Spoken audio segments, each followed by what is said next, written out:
Hello students, today's our topic is coupling constant in NMR spectroscopy. In order to understand the coupling constant, let us take the example of the following molecule which have the two types of the proton on the adjacent carbon atom. Proton A will couple with this proton B and give the two peaks according to the n plus 1 rule. Similarly, the proton B will couple with this proton A and give the two peaks.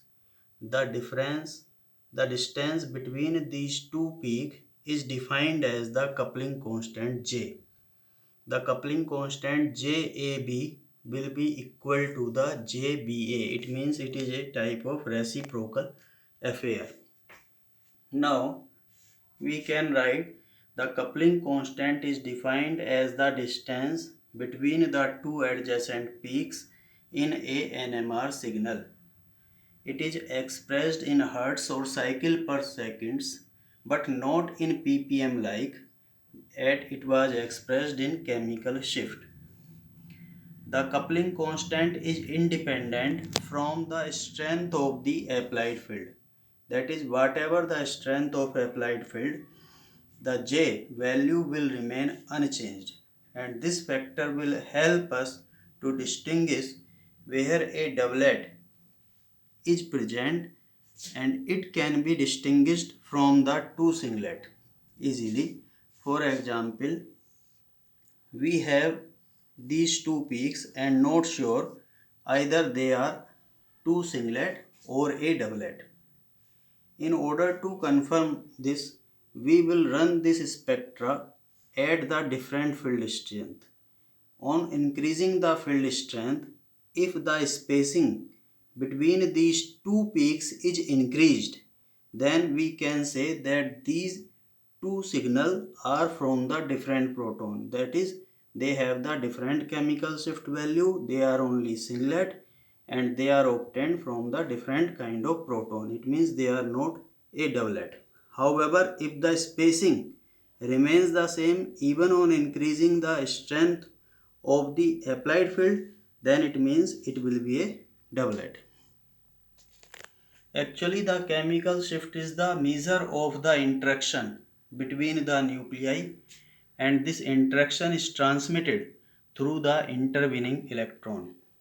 Chemical shift is denoted by the letter J, and the number of bonds are entered at the left hand superscript of the J. Here 3J we have denoted. It means there are 3 bond distance apart between the two coupling proton. They are both Wick type proton. They are 3 bond distance apart, 1, 2 and 3. Similarly, here if these two proton are chemically non-equivalent, then we will use the symbol 2J. This type of the coupling is defined as the jam type of coupling. The coupling can be various types. It can be jam coupling when it occurs between the proton present on the same carbon atom but they are chemically non-equivalent. It can be jam vicinal coupling, a long range coupling if the coupling between the proton which are more than 3 bond apart from each other, then it is defined as the long range coupling and its value is usually less than 1. There are other very important couplings such as trans coupling and aromatic couplings can also take place, and here we have summarized their values as well. Here we can say the J ortho coupling can have the value 7 to 10 Hz, J meta value can have 2 to 3, J para value can have 0 to 1. Similarly, the trans coupling is more significant and more higher than the cis coupling, and it has value 11 to 19 Hz, and cis coupling has values 5 to 14. Here we can try to understand the mechanism of the coupling. Here we have show the two type of the proton. They are AX type proton. In our diagram we can take them A and X. Here there are spin orientation of both the A and X type proton. we have take these both are same spin and they are in opposite, they are also same spin but opposite to the main field, and they are equivalent spin. Here the two type of transitions are possible. This is the A transition, these are all X transition, these are all A transition. Now in the A transition only the spin of the A transition will change. Here we can see this spin has changed its sign or direction, but X spin remain unchanged. This is A transition. Similarly, there is one more A transition in which the spin of X remains unchanged, but A will change its direction. Both of these are A transition. Similarly, we can observe the X type of the transition. There are two X transition. Both the AA and both the AA transition have the same energy gap.